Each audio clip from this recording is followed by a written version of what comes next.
News Today from the BBC. I'm Jonathan Charles. Now, just listen to this.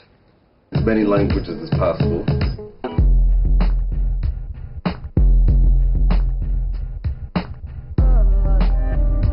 Gemis met de toetem is rochi door hebben begonnen bij Jonsen his kaart y'all know that I would flow but I item kashe khalti hagoy kadosh ha am kho hanim ha da'i check the kind of top that y'all be blowing the show with the plaza racial and safe but it's far than Africa. I'm hot like lava. You're gonna have to holler. You've been looking up to me just like Robert. Well, you'll recognise the style of music. It's rap, but with a difference. And you've just been listening to perhaps the only hip-hop artist in the world to sing in Aramaic, Hebrew, Arabic, Yiddish and English. And he's with me now, the global hip-hop artist Y Love. He's also joined by his DJ, the music maestro Diwon. Y Love, that's an amazing combination of languages to rap in. Why is your rap music different to what we normally think of rap, which is full of rather unpleasant messages quite often? And that's exactly what makes my music different. I believe that hip-hop especially is the poor man's art form. It's an art form that can be created without use of musical instruments, without the use of an expensive musical setup. It was the original language of the kids on the corner just rhyming about the things that they saw in the world today. What I try to do is use hip-hop to elevate, unite people, not to tranquilize minds, not to get people to fall into any type of a marketing scheme. So what are you saying when I mean, what did we just hear there? I think a lot of your messages deal with God, don't they? What I do, English, Hebrew, Arabic, Aramaic, Yiddish, and Latin are all languages which are considered to holy to one religion or another on the planet. I even tried once to throw Punjabi rhymes together for Sikh people. Basically, what I'm trying to show is that really we're all on the same page. We all have much more in common than we do that divides us, and to, you know, put the divisions aside and come together in unity. That's basically my whole premise. And you've come quite a long way yourself. You come from Baltimore, where you weren't born an Orthodox Jew, right, and now you are. You converted. Yeah, I converted to Judaism in 2000. Started conversion process in 1999.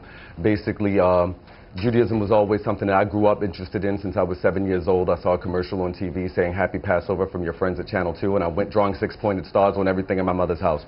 Ever since then, I wanted to be Jewish. It was just something instinctive for me. And when I was 21, I decided to move to New York and become Jewish. Diwon, how do you think rap music plays in the Orthodox Jewish world, and what can the Orthodox Judaism bring to rap music? Well, it doesn't, as of now, it doesn't really play too much of a role. You know, we're sort of fighting to get into that market.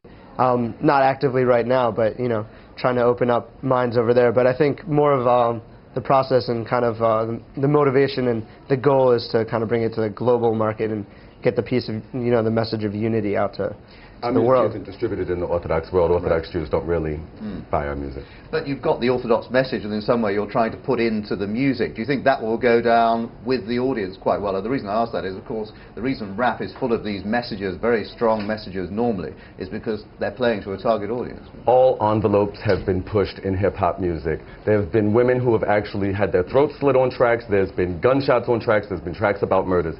We've gone as far as we can in the negative direction with hip-hop music. I think a lot of people out there want to hear positive messages in music.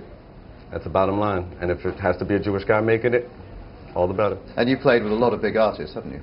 Yeah, we played with Yahoo. We've played with a lot of rappers in America. We're on tour through the UK now. We're bigger in Israel, you know. And I think you played with Lou Reed as well. With Lou Reed. How does this sort of music go down with Lou Reed's audience? How does it go down with the general audience? Well, that was sort of a mixed bag. There was, you know, a bunch of different performers, so I think they wanted to get different styles. So we were sort of representing, you know, the hip-hop style that night. Right. So it wasn't really like, we weren't sitting on stage kind of collaborating with him.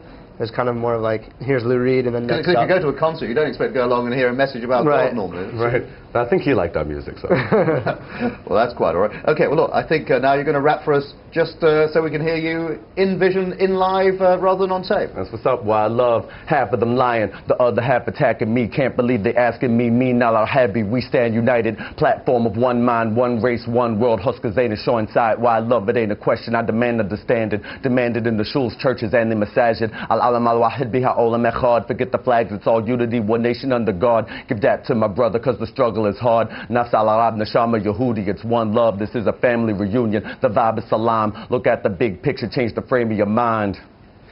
Rap with a difference. All right, gentlemen, thank you very much indeed for joining us. Build bridges, not walls. Unity elevates, divisions destroy. It's just that simple. Perfect. Thank you very much indeed.